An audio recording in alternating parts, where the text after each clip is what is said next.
Another Dooley Noted Podcast comes to you from the Coach's Podcast Room at Spurrier's Gridiron Grill in Celebration Point.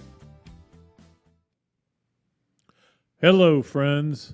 It is time for another Dooley Noted Podcast, of course, always presented by Titan MRI and brought to you from the Shack Allen Mercandone Studios. And we love our Shack Allen Mercandone. We love our Titan MRI. We love all our sponsors who have helped us do this. I think this is number 89 on the shows. So, man, I'm trying to think about a great theme for the 100th show, where maybe we talk about dumbest things I said. You could look through the archives and find you would have a hard time limiting it to just one dumb thing. Anyway, all right, so today on the show, Kyle Jackson is going to join us. Former Gator player, starter, safety for 3 years, and obviously from Jacksonville, still lives up there. We'll talk to him about the whole mood and everything that's going on, and safety play in addition. And then on Monday's show, Mike Bianchi's going to join us, and that'll be a lot of fun. We're trying to work out something special for Friday too, so we're doing a lot of work here, trying to make sure you have great shows to watch and listen to here on Another Dooley Noted Podcast. I just got back. I did I'm almost done with speeches for the year, which is kind of sad and kind of happy. I love doing it. I don't like getting to any of them, especially when you fill your tank up and then you get in your car and you go give 2 speeches and you're out of gas. That's crazy. But I did DeLand, and they were great down there. A lot of fun to talk to. And a lot of them listened to the podcast. And Palaca was last night. And, again, that's where I went to junior college. A lot of you don't know that. The Fighting Vikings. But great group. I've been speaking to that group for like 20 years. It's amazing. But a lot of fun to go see all those people. But I'm almost done. I got Savannah Monday, and then I'm pretty much done, except for, of course, the Gainesville Quarterback Club, where I speak to on every Tuesday. And you're wondering why I'm telling you all this, and I'm telling you all this because it feels like that's when this football season starts to wind down, and yet you have so much left. You still have 5 or 6 games left as a Florida football fan. Please don't blow it. And by that, I mean, you can be mad right now. I don't blame you. I'm mad. But don't, not enjoy any of it. This is football season. It's your favorite sport. If you're watching this podcast, it's your favorite sport. I mean, some of you may go, well, I really like gymnastics. Yeah, you do really like gymnastics, and I do too. Love it. I really like softball. I love softball too. Football's your favorite sport. So enjoy the rest of it because, I've said this before with Florida, whatever happens this weekend, whatever happens Saturday, probably won't be good. But if it is good, it saves your season. And but in the end, if it's not good, you got 4 pretty easy games. You go win them, get your momentum going, play the right quarterback. And again, when I say play the right quarterback, I'm not saying Saturday. I'm saying next Saturday. And that's just, I know that I'm in a minority opinion here, especially among Florida fans who believe that if Emory Jones runs out there, they're going to cancel their booster fees. They're tired of seeing it. I'm getting your pain, but I will just say this. This game, I'm okay with it. Play the hot quarterback, whoever's playing the best. Next game, it's time to start looking ahead because if you win this game, you still can't win the East. I guess there may be a mathematical way to win the East. I think because Georgia would have to lose again twice, and they would have 2 games left. You're not winning the East, so. But the bottom line is, they're just. I wish I could tell you about this game. I actually wrote this stuff down. I always take notes here. for this podcast. I can throw all kinds of numbers at you. I did a lot of research and a lot of numbers this week. For example, Georgia's last in the SEC in tackles made. Well, there's a bright and shining moment. Well, it's because they're never on the field to make tackles because they control the ball. We all know that. Florida has a leading rusher going into the game. How about that? Emory Jones. There you go. There's something for you. I don't know if it's going to help you at all. But the thing is, I've been to many of these games. I don't know the exact number. I've counted it up several times, but I haven't counted it up in the last couple of years. I didn't go last year, obviously. I missed not going this year, but I started thinking about it. I go, so you're going to fight traffic. You're going to go fight the crowd just to get into the press area. It's bad. It's one of the worst actually in the SEC. Well, they're not really in the SEC, but the SEC games played there. So you do that, get up there, you're in an enclosed press box where you can't hear anything, and you're going to be on a Zoom call. And it's one of the worst press boxes in terms of access to things you need. All that's what you're going to do? No. You're going to stay home. You're going to watch it on TV. You're going to do the things you do. Bathroom's right there. Not downstairs. It's right there. But anyway, so I'm looking forward to just watching the game. But I know there's a lot of Gator fans that are just pessimistic. And the numbers themselves don't matter because the bottom line is all the stuff that we throw out there, and we've done this for a million games over and over again. And I love it when people get on these talk shows and they go, all right, we got 5 people who need to pick the game. Well, you're always going to pick the favorite unless somebody told you, I got to be one of you has to be different. Okay, pick Idaho to beat Alabama. Somebody's got to be different. No, what we don't know is we all make these picks, and I do it all the time and done it forever. Doesn't really matter what we think. What matters is what happens that day on that day. I talked about this a little bit on Monday, Friday, Thursday, Tuesday. I talked about it a little bit. What matters is what happens on today. What matters for this football game is what Florida puts out on the field on Saturday. Not what they've done in the past, not what they've done in the future. Georgia's done amazing things.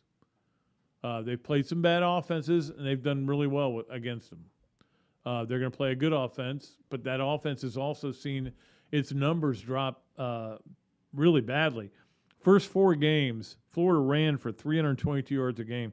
The last 3, 163. So people have figured out the way to stop Florida: press, get them up there, get guys in the box, don't let them run the ball for too much. Their quarterbacks are going to be we have to, do what we can with them and dare them to throw the ball. And if they throw it over our head, okay, that's fine. And that wouldn't be a bad way for Florida maybe to play against Georgia this week. To say, hey, we're right here. We're in your face. We're not going to let you run the ball, and make Stetson Bennett and JT Daniels, who at the very least has to be rusty, throw the ball over your head. But nobody's ever asked me advice on a game plan. Not yet. I'm waiting for that moment because I've got them all here. The other thing is that when we sit here, and you and I, and you're fans, and I'm a fan, but I'm also just doing that thing, writing a bunch of different things, and doing radio and doing this. We're going to do radio a little bit later. Robbie, Andrew, and I today. That'll be fun. We have no idea what has gone on in that locker room, practice field, just where they are living life. We have no idea how they feel right now. What they say to the media in Zoom calls means nothing to me. I don't even get on those. I get on them with Mullen, but I don't get on them with the players because I'm just curious what Mullen's saying. With the players, I know what they're going to say for the most part. It just doesn't matter. It's what you did and how you got prepared and did you get ready to play. And then you go out there and it's how, okay, so now you've done this. It's how you play that day. That day is all that matters. And that day is going to live with you the rest of your life. You don't know it now. A lot of you don't. A lot of you Florida Gators don't. A lot of you Georgia Bulldogs don't. Florida Georgia is different, man. I know Texas Oklahoma's big, and I've been to the Texas Oklahoma game, but Florida Georgia is different. It is unlike anything in the world. It is hate and love mixed in, which you never see. And by that I mean each side hates the other. It's very Democrat Republican, that kind of deal. I'm not saying one side's Democrat, one side's Republican, but that kind of animosity towards each other. But you get enough liquor in them, and they'll all party together. So that's what you get in Jacksonville. You get this enormous party. I would never let it not be called the world's largest outdoor cocktail party because that identifies what it is. It doesn't encourage it. It just says that's what it is. It's like saying, hey, that seems like a very large green man there who's ripped his clothes off. Well, it's the Hulk. Okay. Well, it's still the Hulk. It's still that big. That's the way it is. It drives me nuts. But Florida, Georgia is different. It's different from anything else. And coming up, we're going to talk to a guy who has played in that game several times, 4 times, and, of course, is from Jacksonville. And so we'll talk to him in just a minute. Kyle Jackson, of course, a 3-year starter at safety for Florida. I'm going to get on him a little bit about his inflated handicap that allowed him to win the Gator Greats tournament. Took it right out from under me. And then I found out what the prize was, and I was okay. So we'll talk to him when we come back right after these messages here on Another Dooley Noted Podcast. Titan MRI, North Central Florida's premier independent diagnostic testing MRI facility. At Titan MRI, we're focused on you, the patient, having a great customer experience. Our MRI equipment is modern and 75% quieter than any unit in its class. And our MRI unit has one of the largest openings of any of the newer high-strength MRI units, which allows comfortable scanning for potential claustrophobic and larger patients. At Titan MRI, we look forward to serving you. Car accidents, trucking accidents, motorcycle accidents, and wrongful death. If injured or killed by the negligence of others, who will fight for the compensation you deserve? Shakow and Mercadante, 5 lawyers, more than 100 years of combined legal experience, millions in settlements and verdicts. Call Shakow and Mercadante, 371-3000.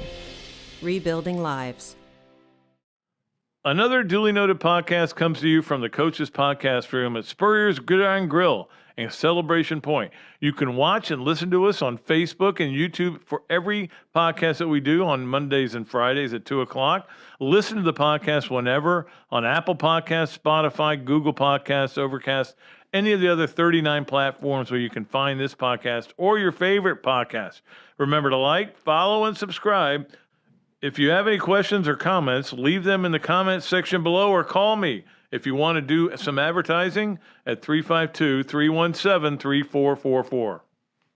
Hello there, everybody. I'm Pat Dooley, of course, from Another Dooley Noted Podcast. This is a great Adam Brewer, and he's just opened up a place here, Adam Brewer To Go. What would give you the idea to do this, to have a to-go place like this? We really like the fast concept, being able to get the barbecue. Now we have this new online ordering. So before it was a call ahead carry out, quick service. We have like a curbside kind of a deal where everything's ready to go for you.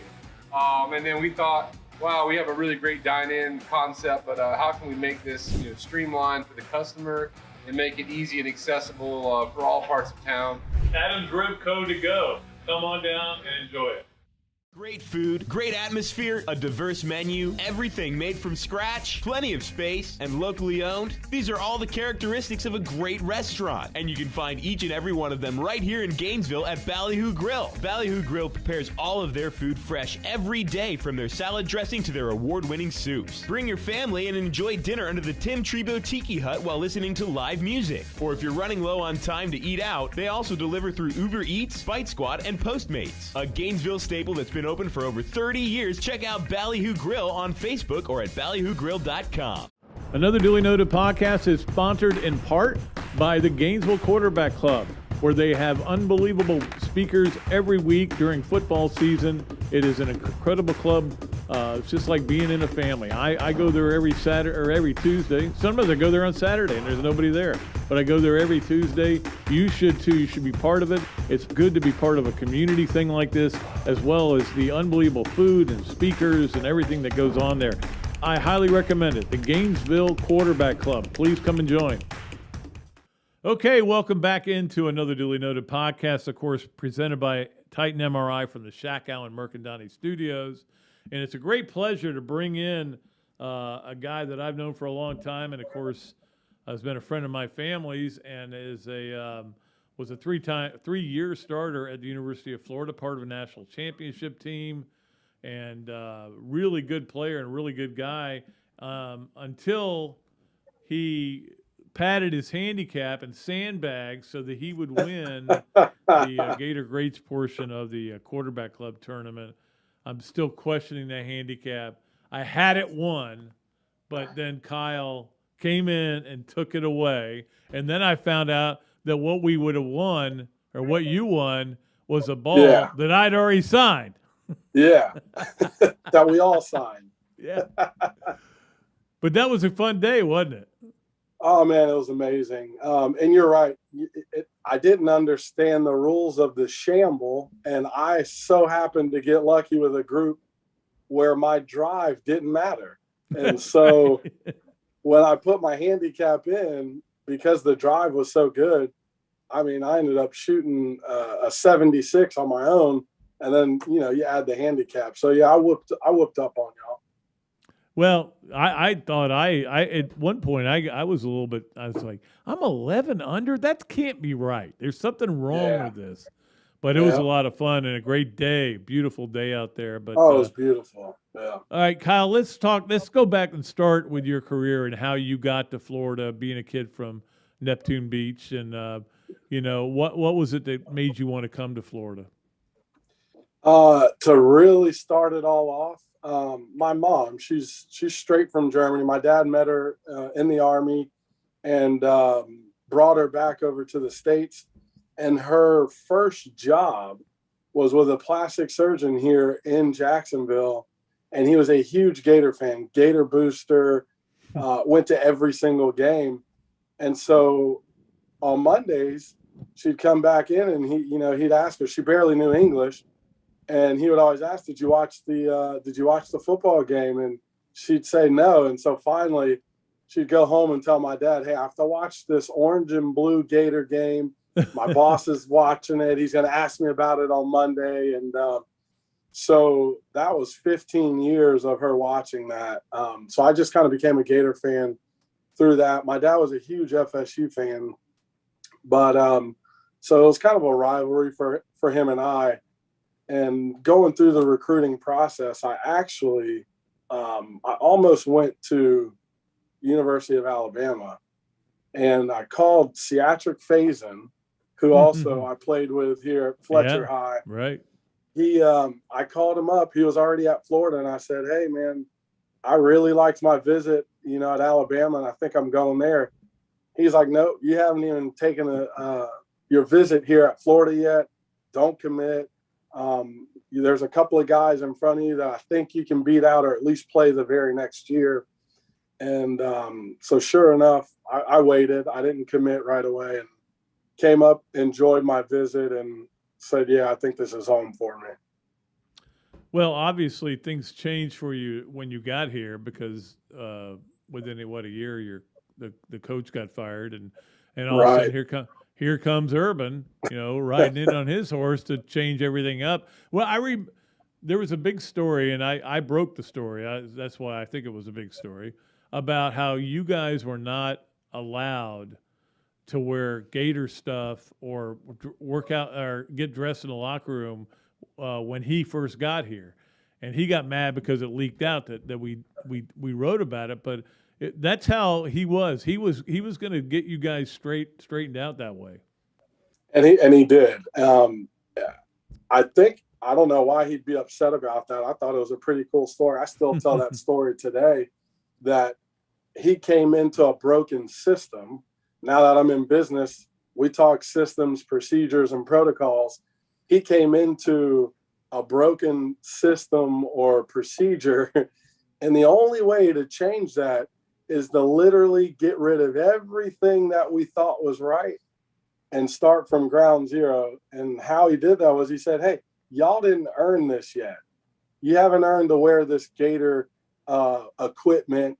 So anything that has Gator on it, you give it back. Where you can't wear it to workouts, to anything. And so we ended up having to wear our own old high school, sweats and stuff like that just to go work out until we earned it.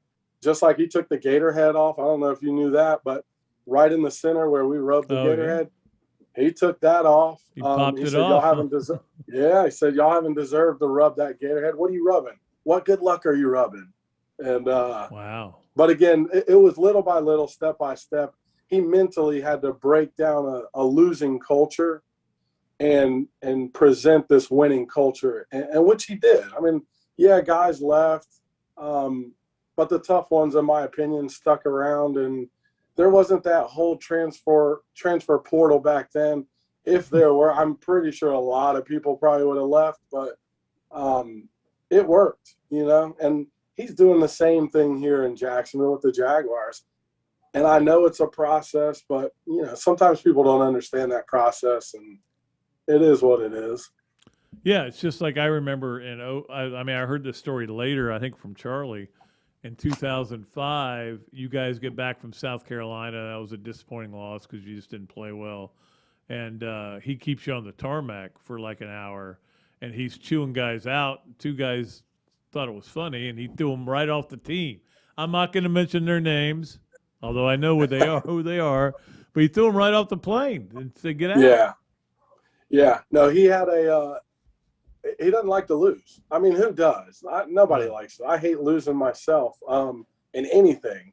I have 2 kids, and it's funny. Just the other day, I picked my son up, and we always race to the truck. Who can get there first? We're starting young now. We're creating this competitive nature that I think will transfer in life, and that's all he was trying to do, because some of these kids don't have the parents or the surrounding to create that competitive nature. So it's up to the coach to do it. And when you lose, you shouldn't be happy about it. He wouldn't let us talk on the plane, talk on the bus. And so when guys did that, he kicked them off.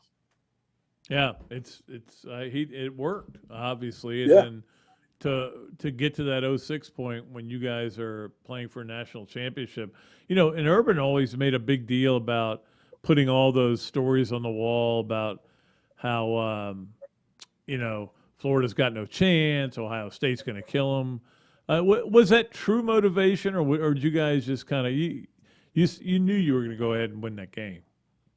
So for the Ohio, he did that throughout the year. So every game we played, we have our urinals in the locker room. Oh yeah, and it would be a bullseye of whatever team. So if it was like Tennessee that week, it would have a T on there, and it's in the urinal. And so it was motivation throughout. He would always play the Tennessee fight song while we're getting taped. So it all was towards that motivation, along with Ohio State. But once, and I don't mean to sound cocky like this, but once we saw Ohio State on film, we all kind of had that. Yeah, we knew we were faster than them. We knew we were a little more athletic than what they had at that time. And our momentum was on our way. So we did have an idea that we were going to pretty much crush them. What was that night like? Unbelievable. I remember seeing you in the locker room. Yeah. Yeah. It was, you know, you talk about all the hard work that you put in throughout the year, and you're like, I promise if you put this work in, you'll get that prize at the end. And to finally get it was, I mean, it's all worth it. You can't even put those emotions into words.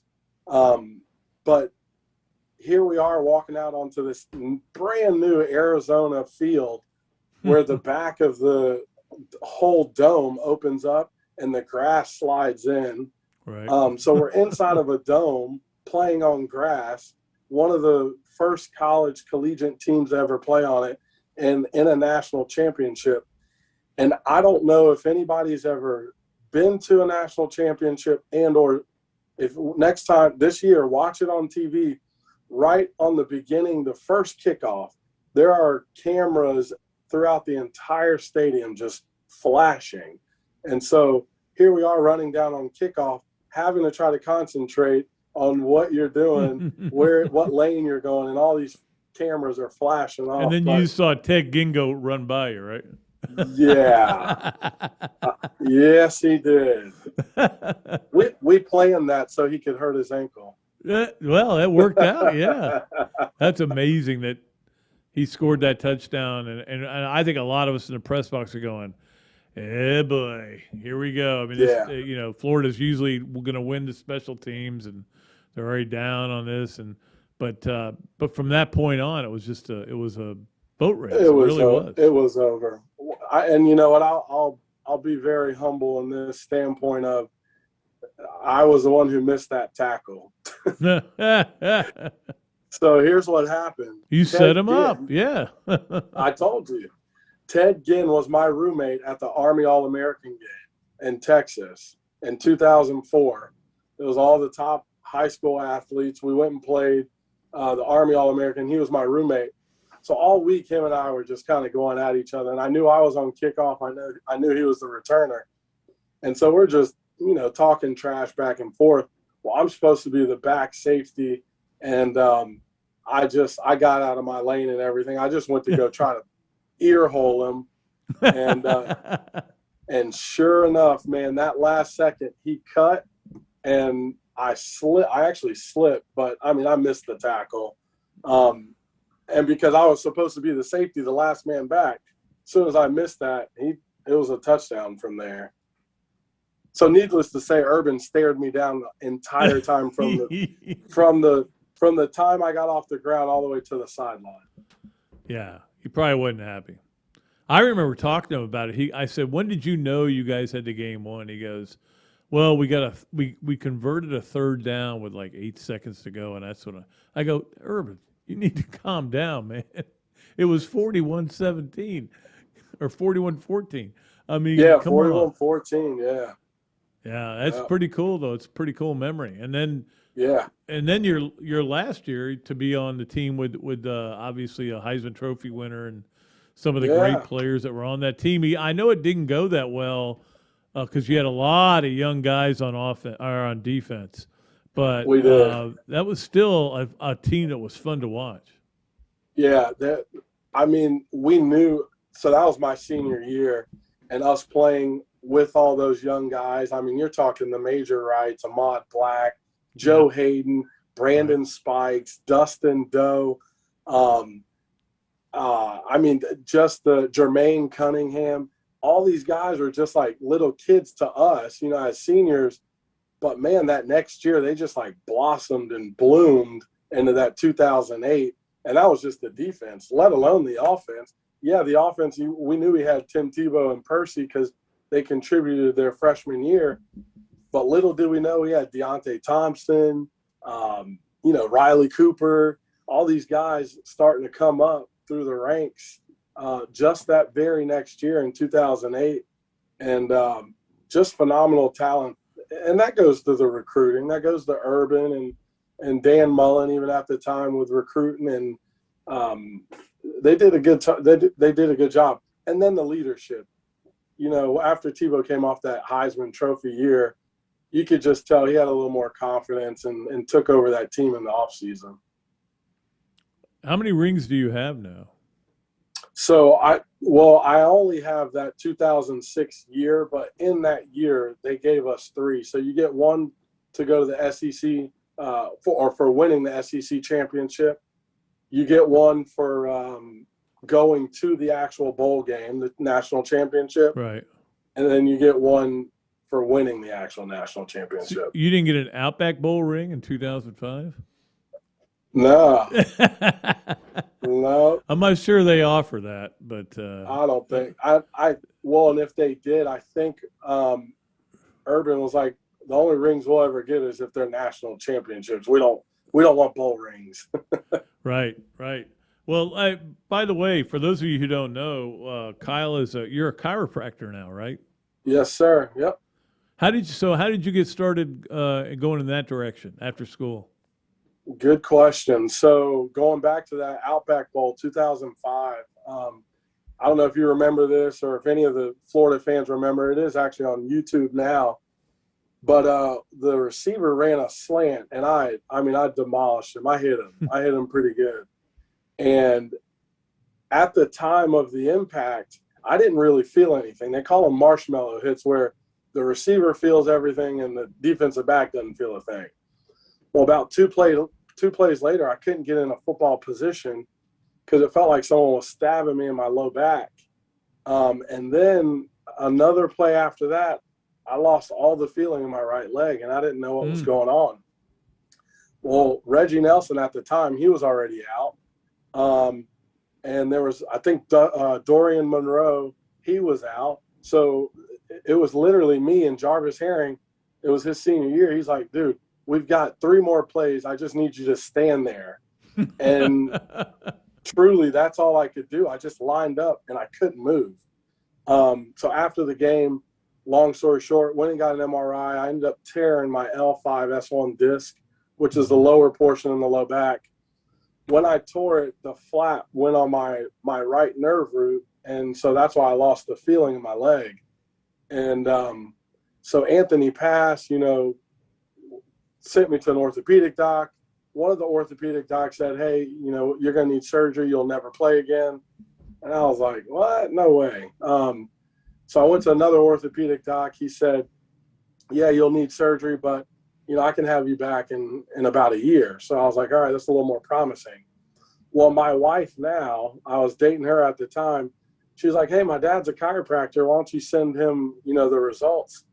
And at the time, I was like, what's a chiropractor going to do? I need surgery. Right. Well, sure enough, sent it to him. 3 months later, I was back playing with no surgery. Obviously ended up playing my senior year, and had a chance to go to the Tampa Bay Buccaneers for a little bit. But had I had that surgery, who knows what, where I would have been. So he saved me from surgery. I was like, you know what, when I'm done with football, I'm going to be a chiropractor.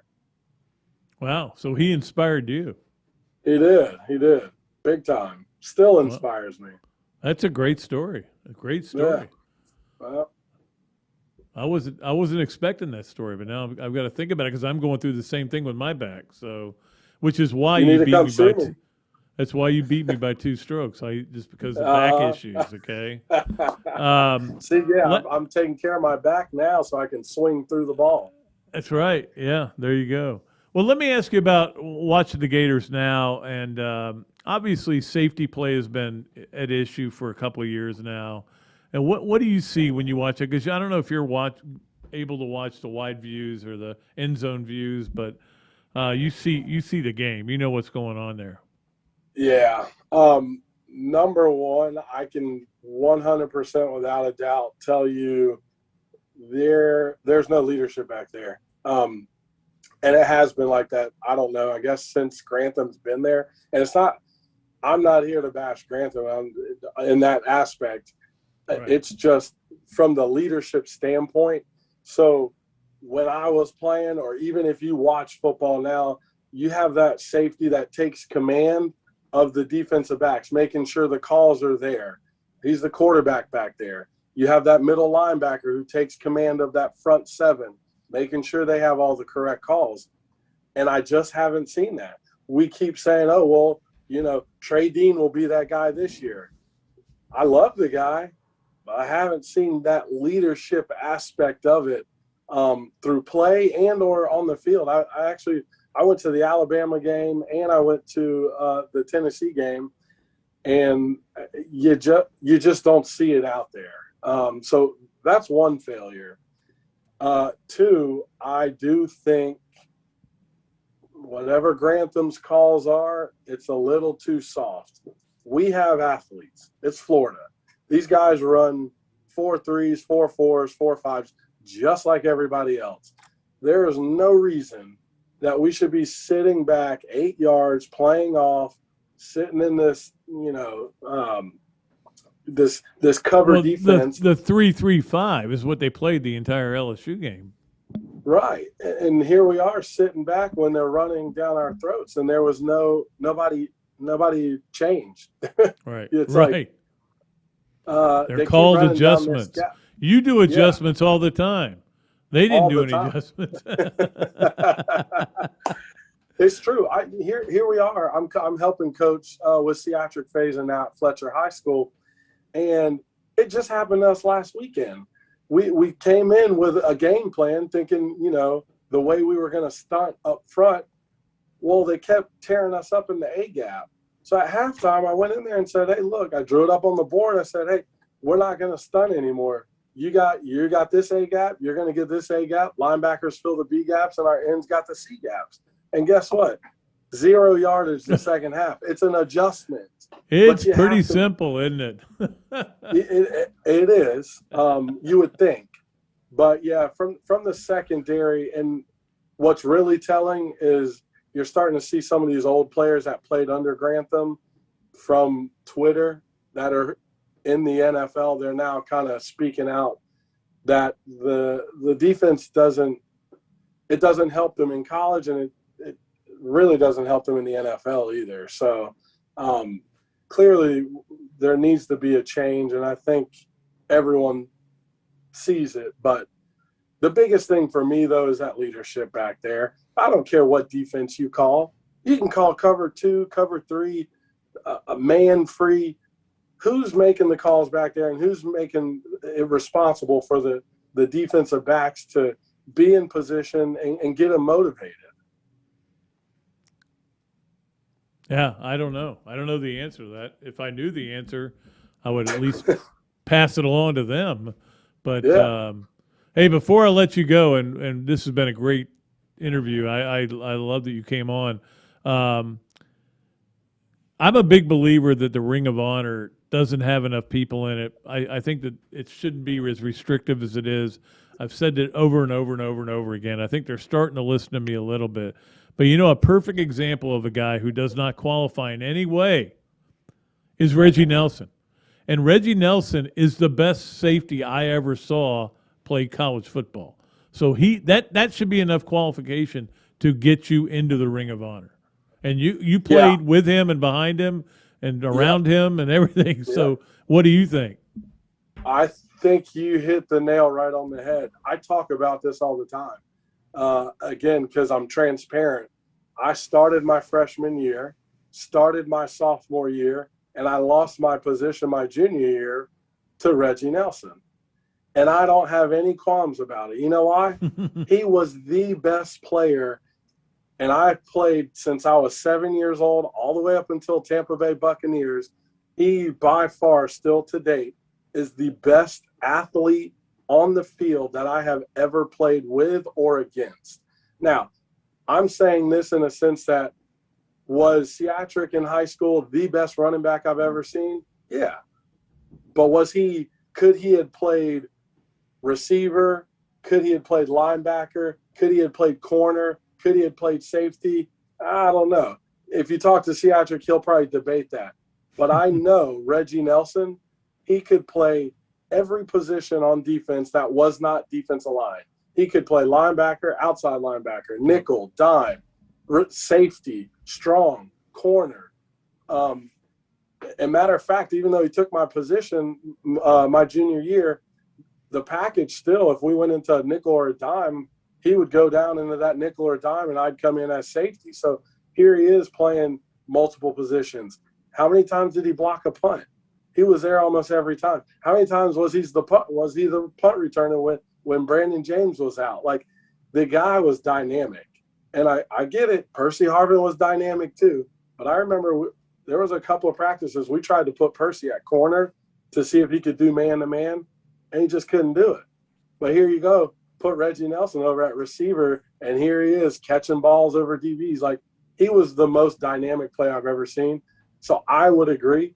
Just because he played 1 year or a year and a half, he should definitely make the Ring of Honor. Look how many years he played in the NFL. I know. Well, it's not only that, but the one play I'll never forget, and it's ingrained in my mind. First play, Tennessee, they throw a deep ball, they do a down and up, and I go, and Robbie and I both go, uh-oh. And all of a sudden here out of nowhere comes Reggie Nelson. Not only is he knocking it away, he picks it off. And we're like, at least we were just hoping he would tackle him at that point, but he picks it off. And I just went, that's different. That's different than anything I've ever seen. Well, he's, here he is running a 4.3 or 4.4. Guy can cover ground. But I'll tell you a little insight on that. We kind of cheated. And I'm going to tell you, you remember C.J. Leak? So Chris Leak's brother, he was at Tennessee. He went to Tennessee. He knew Phil Fulmer's offense. He said the very first play of the game, the quarterback's going to look to the left and he's going to throw to a fly down the right side. So he already knew the play. Oh. We all knew the play. I'm still not letting that take away from that moment because he still covered a lot of ground in a hurry. Unbelievable ground. Don't let that, just because we knew. I mean, you still got to get out there and play. But because I'll tell you, this is what happened to us. Same thing kind of happened with us in Alabama. We thought they were going to run a post the first game, and they didn't. And so it doesn't always happen the way you think. So I'm not taking away from that play from him, but he did have an idea. But he was a ball hog. The kid's unbelievable. It's cool too. He still lives here in Jacksonville. I actually hung out with him about a month ago. Well, that's cool. That's cool. I'd like to hang out with him too. And I liked hanging out with you last week. Yeah, no, me too. Yeah, I had a good time. It was great seeing you, and thanks so much for joining us here. I had great stories, anytime. and maybe we get you on a little bit later in the year. Yeah, let me know. I'm available, and I enjoyed it. All right, my man. Thanks, Kyle. Hey, all right, we'll see. Kyle Go Jackson. Gators. All right. Yes, sir. Go Gators. 3-year starter for the University of Florida and a really good player. And I didn't want to bring up that Reggie took his job, but he did because Reggie was so good. I mean, like different level good. And that's what my feeling about the Ring of Honor is. It should be different level guys. There are guys that are different. They were different level. Like Kyle Pitts will never get in the Ring of Honor. Kyle Pitts is the best tight end that's ever played here, and nobody's close. Really. Anyway. All right, so that was a fun interview. I had a good time with that. We have got a lot to cover, including hand law 3 things, Adam's Ribco to go, Gator of the Week, Leonardo's and Millhopper Quick Picks, Hesser and Kipke, Games of the Week, all that coming up and more when we return on another duly noted podcast. Car accidents, trucking accidents, motorcycle accidents, and wrongful death. If injured or killed by the negligence of others, who will fight for the compensation you deserve? Shakow and Mercadante, 5 lawyers, more than 100 years of combined legal experience, millions in settlements and verdicts. Call Shakow and Mercadante, 371-3000. Rebuilding lives. Titan MRI, North Central Florida's premier independent diagnostic testing MRI facility. At Titan MRI, we're focused on you, the patient, having a great customer experience. Our MRI equipment is modern and 75% quieter than any unit in its class. And our MRI unit has one of the largest openings of any of the newer high-strength MRI units, which allows comfortable scanning for potential claustrophobic and larger patients. At Titan MRI, we look forward to serving you. Another Duly Noted Podcast comes to you from the Coach's Podcast Room at Spurrier's Gridiron Grill and Celebration Point. You can watch and listen to us on Facebook and YouTube for every podcast that we do on Mondays and Fridays at 2 o'clock. Listen to the podcast whenever on Apple Podcasts, Spotify, Google Podcasts, Overcast, any of the other 39 platforms where you can find this podcast or your favorite podcast. Remember to like, follow, and subscribe. If you have any questions or comments, leave them in the comments section below or call me if you want to do some advertising at 352-317-3444. Another Duly Noted Podcast is sponsored in part by the Gainesville Quarterback Club, where they have unbelievable speakers every week during football season. It is an incredible club. It's just like being in a family. I go there every Saturday or every Tuesday. Sometimes I go there on Saturday and there's nobody there, but I go there every Tuesday. You should too. You should be part of it. It's good to be part of a community thing like this, as well as the unbelievable food and speakers and everything that goes on there. I highly recommend it. The Gainesville Quarterback Club. Please come and join. Great food, great atmosphere, a diverse menu, everything made from scratch, plenty of space, and locally owned. These are all the characteristics of a great restaurant, and you can find each and every one of them right here in Gainesville at Ballyhoo Grill. Ballyhoo Grill prepares all of their food fresh every day, from their salad dressing to their award-winning soups. Bring your family and enjoy dinner under the Tim Trebo Tiki Hut while listening to live music. Or if you're running low on time to eat out, they also deliver through Uber Eats, Fight Squad, and Postmates. A Gainesville staple that's been open for over 30 years. Check out Ballyhoo Grill on Facebook or at ballyhoogrill.com. Hello there, everybody. I'm Pat Dooley, of course, from Another Duly Noted Podcast. And this is a great Adam Brewer, and he's just opened up a place here, Adam Brewer To Go. What gave you the idea to do this, to have a to-go place like this? We really like the fast concept, being able to get the barbecue. Now we have this new online ordering. So before it was a call ahead carry out, quick service. We have like a curbside kind of a deal where everything's ready to go for you. And then we thought, wow, we have a really great dine-in concept, but how can we make this streamlined for the customer and make it easy and accessible for all parts of town? Adam's Rib Co. To Go. Come on down and enjoy it. All right, welcome back to another Duly Noted Podcast. Hope you enjoyed it. I hope you enjoyed that interview with Kyle Jackson. I thought he was great, really interesting, and always has been interesting. But on Monday's show, Mike Bianchi will be joining us, and I'm sure we'll be talking about Florida, Georgia. In fact, I think he's going. I'm not going.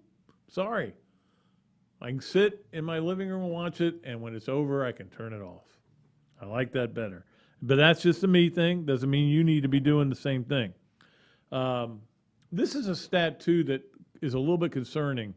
Florida, I did the math on this yesterday, and I wrote something for Gators Wire, which I write for them 3 times a week as I continue not to be retired.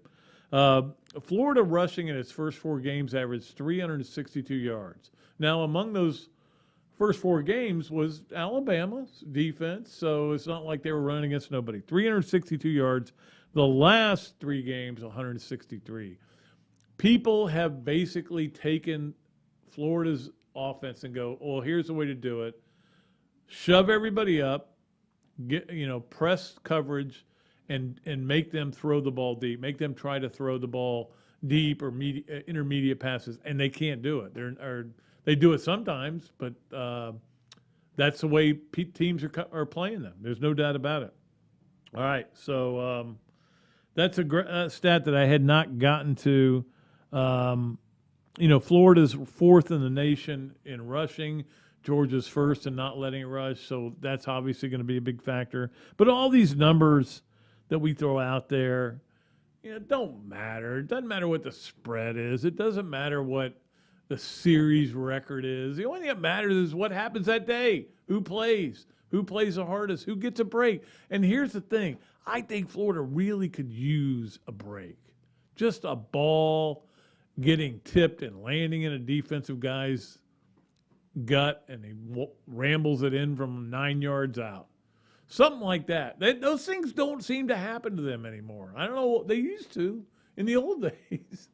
But, I think Florida wants to play from ahead. They need to play from ahead. So they need a break probably early.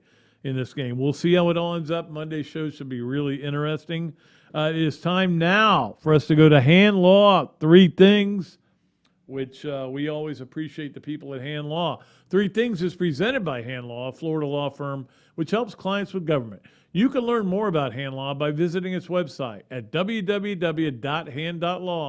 The firm is available for consultation in Jacksonville. Number 1, when you think you've seen it all, you drive home from Palatka and you get back in time for the second half of a game that you're looking forward to, the Packers and the Arizona Cardinals. I mean, 7-0 versus 6-1. And I'm gonna stay up for this game. And then it ends up being a really interesting game, although kind of weird in some ways. And then on the last play of the game, although technically they had a kneel down, they've clinched a tie. All they've got to do is not turn it over, and the A.J. Green goes out to block a guy instead of looking for a pass. They throw it to him. It gets flipped. It was a weird play. You got to watch it. Go watch it on Google. But that's what I mean. Whenever you think you've seen almost every play there is and everything that can happen at the end of a college or NFL or any kind of game, is what makes sports great. What makes sports suck is if you're an Arizona Cardinal fan, you just lost your unbeaten record based on that play. Yeah, but that's the thing. Winners, losers. That's all there are. We don't have any ties anymore in real sports. Just doesn't happen. But I was rooting for the Packers, so it was cool for me. And I actually got some fantasy points out of it. Anyway. All right, number 2 on Hand Law, 3 Things. I like off days in baseball. They're my favorite part of baseball season. Are the off days for the playoffs, because I don't have to think. I don't have to worry. I don't have to get stressed. I get to go a full day without wondering if my team's going to get eliminated or win, and we're going to celebrate all that. Tonight, they may have rain in Atlanta. We'll see how that goes. I almost hope they do, so I don't have to think about it. I don't have to watch it. I love to watch it when it's people playing the sport, but when it's the Braves, it matters so much that I just kind of like go, I don't want to watch it. I have not watched a game with sound on all year. Watch them all with sound off. I don't want to hear it. First of all, I don't want to hear that ridiculous tomahawk chop, which is insulting to millions of people, but it doesn't matter. I mean, it's stupid. Stupid at FSU and it's stupid at Atlanta. But I'm not going to give up being a Braves fan just because they brought that in when Deion came in there. That was where it started with Deion Sanders when he was a part-time player. Anyway, I kind of like off days in baseball in the playoffs. Finally, number 3, Greg Norman's going to war with the PGA Tour, and it sounds like it's going to happen. They got a lot of moolah behind them, like Arab money, I think it is, or Saudi Arabia money, whatever it is. And they're going to try to start a new tour, to which I say, I don't care. Here's what I care about. 5 tournaments a year. 4 majors, the players. I'll watch other tournaments. If Billy Horschel's involved, I'll get involved. If Brian Gay's involved, I'll watch it. Eventually, maybe some of the other players from Florida get really good. Okay, I'll watch those, but come on, man. I don't need 2 tours. I just don't. You want to do it? Fine. You got to negotiate the TV rights and all that, but that's fine. I don't need separate tours. I can barely keep track of one or pay attention to it. So that is our Hand Law, 3 Things. And, of course, we appreciated having Robbie Andrew in last week. Their Hand Law also a sponsor of Robbie's appearances. All right. It's time for the Adams Ribco to go Gator of the Week. All right. So my Gator of the Week is interesting. I'm putting the Florida soccer team in as my Gator of the Week. The reason is they got into the SEC tournament. It has been a rough year for Tony Amato. Obviously, their team that he inherited wasn't very good, and you can't say he's done a great job with them because you look at the scores. They are now 4-11-3. Well, there are ties. We have them in soccer. 3-6-1 in the SEC, but they got into the SEC tournament on there was a 3-way tie for 10th. This is Florida we're talking about. 3-way tie for 10th. Florida got in the differential in goals, so they get to go to Orange Beach and play in the SEC tournament. So look, I'm not going to let it go. I'm gonna give you kudos for getting into the tournament. You are our Gators of the week. All right, Leonardo's a Millhopper quick picks. We got a lot more people in. Keith, Ryan, Charlie, Bob, Andy, Drew, Robert, Scott, Stitch, Matthew, and Michael. Wow, you guys are loading it up. So we're going to probably make we may do a drawing Friday just because there's so many of you that are already qualified. All right, it's really simple this week. Leonardo's a Millhopper quick picks. Florida, 14.5 you get if you want to bet on Florida. Georgia, you give 14.5, and the over/under is 51. I saw this last night, and I went, "Oh, it's going to be under." I think it's going to be under, and then I went, you never know." So, over/under is 51. They put it where it belongs, and appreciate Kyle over at Leonardo's. All right, finally, we get to it's funny. I wrote this note. I had this note on number 1. On the hand law 3 things, and then I had a long curly thing with an arrow that pointed down to something I wanted to write about. But and it was that last night, because the Cardinals lost, the Dolphins could celebrate. But I was doing the zero award, which is teams that have the last 2 teams that have not won a college football game this year: UNLV and Arizona. UNLV has Nevada tonight. Reason to watch, right? All right, it is time for Hesser and these are the real games, the good games. Hesser and Kipke games of the week. The games of the week are brought to you by Hesser and Kipke, a law firm based in Hale Plantation, specializing in employment, workers' comp, and family law. Visit their website at www.hklaw.com or call Ken and Jennifer at 352-339-9920. Here are the games of the week. Our state game of the week, come on, Florida, Georgia, man. I'm not going to even diminish anybody's other game. Florida, Georgia is still the game of the week in the state. Okay, it is what it is, and we'll see what happens, but it's the game of the week. It's a game everybody's paying attention to. The SEC game of the week is definitely Mississippi at Auburn.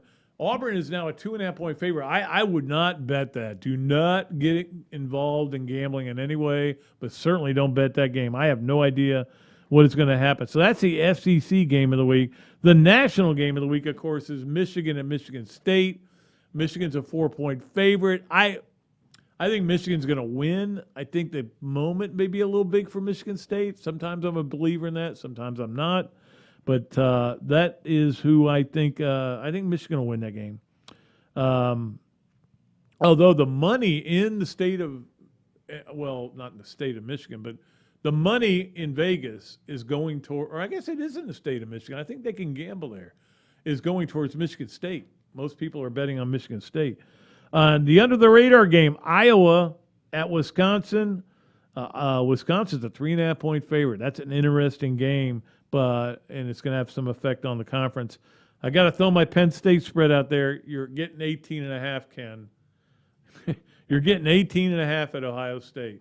I think you will cover that. I will bet you on that. FSU's getting 9.5 at Clemson.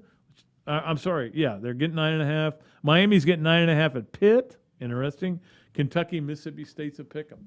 A lot of good games this week. But, that's the thing. What did I say last week? Don't tell me, it got wild in college football. It's wild every week. Sometimes you just got to quit anticipating what's going to be a good weekend. It's just going to be good every week, and we only have a few left. Try to enjoy Saturday, no matter what. Please, I'm begging you. Until next time, thanks so much to Evan. Always does an amazing job. Of course, we're episode 89, right? So 90 is the next one. Until next time, I am Pat Dooley. I'm deep, I'm way back, and I am out of here.